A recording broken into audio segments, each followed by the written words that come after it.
How to change region or country on TikTok. What is up everyone? Welcome back to the channel. In today's tutorial, I'm going to be showing you guys how you can easily change region or country on TikTok. But before we get started, don't forget to leave a like down below on the video and subscribe to the channel. Now let us jump right into the video.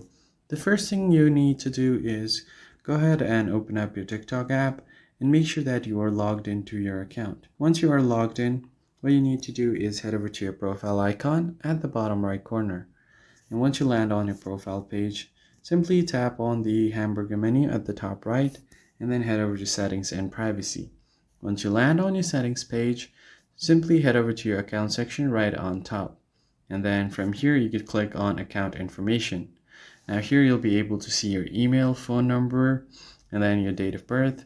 Then you'll find your account or region. So go ahead and tap on it.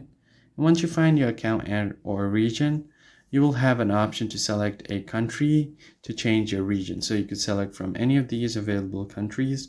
So for example, if I want to change it to United States, I'm just going to click on this. FYP will be customized to the region.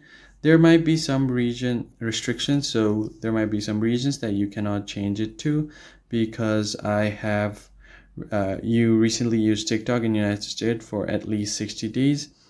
You have to wait for data maintenance to be completed in that region. So these are the criteria that you have to complete in order to change the region. I hope you found this tutorial helpful. I'll catch you guys on the next one.